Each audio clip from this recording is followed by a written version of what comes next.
Negosiasi bukanlah mencari siapa yang menang, tapi mencari kondisi yang saling menguntungkan. Halo semuanya, nama saya Michael. Selamat datang di channel saya, Sikutu Buku. Kali ini saya akan bahas buku Getting to Yes karya Roger Fisher. Sebelum kita mulai, buat kalian yang mau support channel ini agar terus berkarya, caranya gampang banget. Kalian cukup klik subscribe dan nyalakan loncengnya. Dukungan kalian membantu banget supaya kita bisa rutin posting dan bersama-sama belajar di channel ini. Buku ini membahas bagaimana cara negosiasi yang benar sehingga kamu bisa mencapai win-win solution. Setiap orang dalam hidupnya pasti pernah melakukan negosiasi. Entah itu negosiasi gaji, negosiasi harga di pasar, menentukan kemana harus makan malam bersama pacar, dan sebagainya. Sederhananya, negosiasi itu sebagai cara dasar untuk mendapatkan apa yang kamu inginkan. Komunikasi ini berlangsung bolak-balik dua arah yang bertujuan untuk mencapai kesepakatan ketika kamu dan orang lain memiliki kepentingan yang sama atau tidak. Namun perlu dipahami, negosiasi itu bukan berarti salah satu pihak pasti untung dan pihak lain pasti rugi. Negosiasi itu seharusnya bisa membantu kedua pihak untung dan mendapatkan apa yang mereka inginkan. Caranya tidak sulit. Kamu berdua hanya perlu mendengarkan satu sama lain, memperlakukan orang lain dengan adil, dan bersama-sama bersedia untuk mencari kesepakatan. Saya merangkumnya menjadi 3 hal penting dari buku ini. Pertama, kesalahan umum dalam bernegosiasi. Jangan pernah menawar berdasarkan posisi. Ini kesalahan umum ketika negosiasi.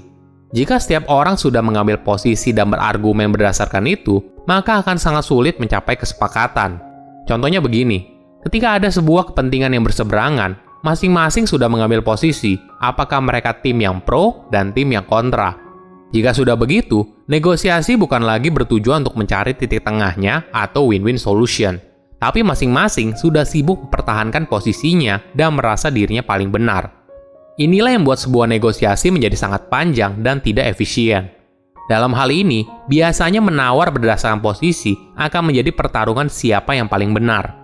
Hasilnya, di pihak yang kalah akan timbul perasaan marah dan kebencian karena kepentingannya tidak diakomodasi. Ini yang seharusnya kita hindari dalam bernegosiasi karena sakit hati sulit disembuhkan. Nantinya, apabila ada kepentingan lain yang bisa dinegosiasikan dengan pihak yang sama, maka akan menjadi lebih sulit lagi karena sudah ada sakit hati sebelumnya dan di kepentingan yang lain, mereka akan berusaha lebih keras untuk membuktikan diri paling benar. Ini yang membuat orang sadar kalau gaya negosiasi zaman dulu sudah tidak cocok lagi. Melainkan, gaya negosiasi yang seharusnya dijalankan adalah soft bargaining. Ini adalah jenis negosiasi di mana kita melihat pihak yang berseberangan bukan sebagai musuh, tapi sebagai kawan. Kita juga harus punya mindset kalau tujuan utama dari negosiasi adalah membangun dan menjaga hubungan, bukan kemenangan semata. Prinsip utama dalam bernegosiasi adalah kita harus pisahkan orang dengan perbedaan yang sedang dihadapi. Kebanyakan orang terbiasa terlalu melekat pada kepentingan yang mereka bawa dan posisi mereka. Sederhananya, kita jangan baperan saat negosiasi. Sehingga ketika ada orang lain yang berseberangan, mereka menganggap perbedaan ini menyerang diri mereka secara pribadi. Padahal, hanya kepentingannya saja yang berbeda. Perlu kita pahami kalau kepentingan yang kita wakili tidak mencerminkan diri kita secara keseluruhan.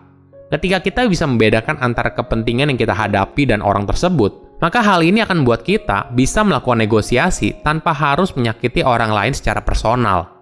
Hal ini juga membantu kedua belah pihak melihat sebuah masalah yang dihadapi dengan lebih jelas. Kedua, menciptakan opsi untuk win-win solution. Dalam negosiasi, ada beberapa hambatan yang mungkin kamu alami ketika berusaha mencari solusi dari sebuah masalah yang sedang dihadapi. Roger membaginya menjadi 4 hambatan umum. Kedua belah pihak terlalu cepat menentukan opsi solusi tanpa memperhitungkan opsi yang lain. Atau, kedua belah pihak berusaha untuk mempersempit opsi yang dimiliki agar bisa fokus pada satu jawaban. Hambatan lain, mungkin salah satu pihak berpikir opsi dari negosiasi adalah situasi yang win-lose.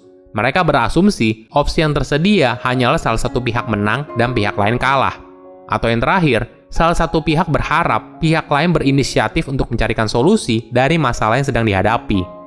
Hambatan umum ini biasa terjadi dalam sebuah negosiasi, sehingga hasil dari negosiasi bisa tidak maksimal dan merugikan masing-masing pihak. Ada cara lain yang lebih baik. Sebelum kita memutuskan sebuah solusi dari negosiasi yang dijalankan, ada baiknya kita terbuka dulu dengan opsi solusi yang lain. Roger memberikan beberapa tips dalam menciptakan sebuah solusi kreatif. Pertama, pisahkan antara menciptakan ide dan memutuskan ide. Ini adalah tahap yang paling krusial. Ketika sesi bertukar pikiran, jangan langsung buru-buru menilai sebuah ide yang dilontarkan oleh masing-masing peserta. Biarkan saja ditampung dulu semua idenya. Kedua, memperluas opsi solusi daripada mencari satu jawaban yang paling benar. Ada kisah menarik.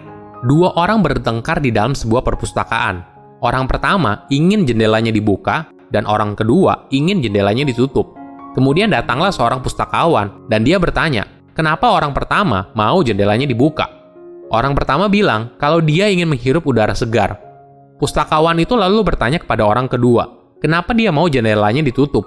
Orang kedua bilang kalau dia ingin menghindari angin. Dalam cerita ini, kedua orang tersebut hanya melihat satu opsi saja, entah jendela dibuka atau ditutup.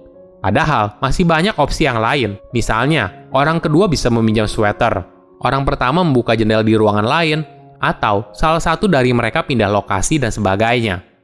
Ketiga, mencari kondisi yang saling menguntungkan. Dalam negosiasi, seharusnya kita tidak mencari win-lose situation. Namun, melalui negosiasi, kita bisa mendapatkan apa yang masing-masing pihak inginkan. Keempat, mempermudah pihak lain untuk setuju. Negosiasi yang berhasil tentunya harus disepakati oleh masing-masing pihak. Ini sebabnya kita harus belajar menempatkan diri kita di posisi orang lain. Kita harus bisa memahami hal apa yang bisa membuat pihak lain mudah setuju dengan usulan yang kita tawarkan. Melalui hal ini, negosiasi akan cenderung berjalan lebih lancar dan saling menguntungkan. Ketiga, menghadapi negosiasi yang sulit.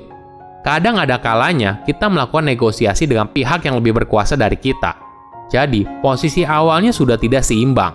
Namun jangan berkecil hati, ingat lagi ada dua tujuan utama dalam bernegosiasi, yaitu pertama, kamu harus bisa melindungi diri kamu agar kamu tidak menyetujui sebuah kesepakatan yang merugikanmu. Kedua, kamu harus bisa menghasilkan sebuah kesepakatan yang juga mengakomodir kepentinganmu. Untuk bisa mencapai tujuan ini, Roger memberikan kita saran yaitu BATNA, atau Best Alternative to a Negotiated Agreement. Jadi, ini adalah opsi alternatif terbaik yang kita tawarkan kepada pihak lain. Ingat, kita bernegosiasi untuk menghasilkan sebuah kesepakatan yang lebih baik daripada tidak bernegosiasi sama sekali. Namun ada kalanya juga, pihak yang berseberangan menjadi sangat keras kepala dan tidak mau negosiasi sama sekali. Mereka tetap pada pendiriannya. Maka di kondisi ini, kamu bisa menggunakan pihak ketiga yang berfungsi sebagai penengah. Pihak ketiga adalah pihak netral yang mencatat apa kepentingan masing-masing pihak dan meminta kepada mereka untuk memberikan komentar atas kepentingan yang diajukan oleh pihak lain. Proses ini berlanjut terus-menerus hingga akhirnya mampu mendapatkan opsi terbaik atau kemungkinan terburuknya adalah kesepakatannya dibatalkan. Orang lain akan lebih mudah mendengarkanmu apabila mereka merasa dimengerti. Oleh karena itu, apabila ingin orang lain menghargai kepentinganmu dalam sebuah negosiasi, maka kamu harus mulai menghargai kepentingan mereka dulu.